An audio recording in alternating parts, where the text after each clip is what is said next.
So to continue with problems associated with food production, these are dealing with your health.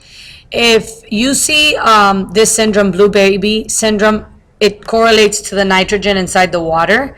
You know that nitrogen gets into the water from fertilizer through runoff and infiltration, and it causes heart defects due to the prevention of oxygen circulating through the blood. You don't really have to know the whole concept behind blue baby. You just have to associate it with nitrogen. Obviously, because of extensive yield productions or genetically modified organism, well, maybe not so obvious, but there's been a decline in minerals over the past 60 years of calcium, magnesium, sodium. So that is due to the excessive need to grow crops rapidly. Contaminations in such as bacteria or pesticides in food and new allergies from food is a big topic, especially the allergies in food. They're linking them to the genetically modified organisms. Pesticides obviously are critical component to successful farming. They are a necessity. You cannot necessarily grow high yield crops or rapid crops without the use of pesticides. These are chemicals designed to kill organisms that are considered undesirable to the crop. And there's different types of pesticides. This would be insecticide, herbicides, fungicides, and rodenticides. They are specific to whatever you are targeting. Here's a little bit of history. They were first derived from plant chemicals. So the chemical itself created the chemical within the plant led to the first pesticide, just like antibiotics came from the actual bacteria. And then there was a pest control revolution in 1939 because of the making of this incredible pest at the time called DDT. It was created by this woman that you see in the picture. Her name is Muller, and she won a Nobel Prize for it. It had extreme advantages, such as saving human lives, because pests, apart from damaging crops, can affect humans that eat the crops.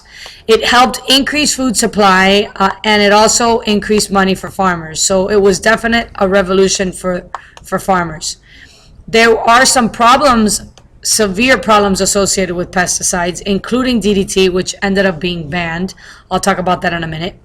One of the first things is, like we mentioned before, evolution of resistance. Pesticides are sprayed, yet some pests, due to variation within a population, can survive with the exposure to the chemical, and then they're going to reproduce offspring that are resistant to that pesticide. This leads to a problem called financial treadmill, as you see right here. It causes farmers to need more money because they need more pesticides in order to get rid of the pest or variety of pesticides. They have a broad spectrum. So sometimes you're trying to target a specific pest that's a nuisance to your crop, yet it could kill its natural predators that are supposed to be doing the job or harm wildlife in general. Persistence is a big issue. Most of our pesticides don't react with many other compounds, so they have a tendency to last long in the environment or linger in the environment. Biological magnification. This is very much topic linked to DDT. Basically, when you spray a pest or a toxin, it accumulates in the organism, tissues, and then it amplifies. So if you look at this picture, they sprayed DDT in the water, and the zooplankton obtained the toxin and at a higher level, and then it accumulated in the zooplankton and amplified and then magnifies as it goes up the food chain. So you go from 0.0003 to 0.04 to 0.5. So as you went up the food chain, it increased it 10 million times. So the higher level got the worst of the toxin.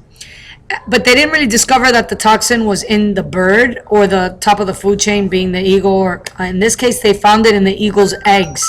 So please keep in mind that the most affected when you think of toxins or pollutants are always going to be babies but even more is embryos. So the eggs of these birds' shells were soft, and it was due to the amplification or biomagnification of the toxin.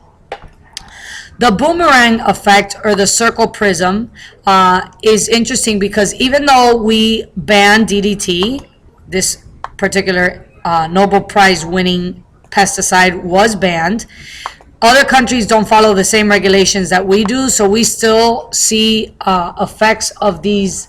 You still see effects of DDT in the United States because of other countries not banning them. So know these laws for this test. Remember, again, the 70s a big thing. The regulation of pesticides, because of the EPA and the USDA and the FDA, these are all in the United States. And there's an act called the Food Quality Protection Act, which reduces the amount of pesticides allowed. So some solutions to pesticides.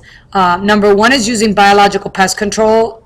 Break down this word, bio meaning we're using life, not just necessarily insects. We're using organisms in general to remove pests. So here you see a picture of a beetle being used to remove the pest that's feeding off the plant or the crop. Pathogens is another form of biological pest control. They actually use microorganisms or bacteria and viruses, to be exact, to get rid of the pest. Selective breeding is another method of reducing the problems associated with pesticides. They're breeding plants with defenses. So one type is chemical control. They take the plant's chemicals that are used as defenses and they actually create it as a pesticide. So it's the natural defense of the plant being turned into a pesticide. They actually go a step further. We're going to go right here next. They genetically modify plants to produce their own insecticides or herbicides or whatever kind of pesticide they need for that specific crop. So they in this case it's showing corn produces its own insecticide to get rid of the pest that's causing the lack of corn production. Another great solution and a topic you have to be familiar with is IPM. This stands for Integrated Pest Management. And this is basically linking all farming techniques. So you're linking biological pest control, chemical pesticides, industrialized farming, modern farming, organic farming, all to get the best yield and the most variety, so you're not focusing on one problem.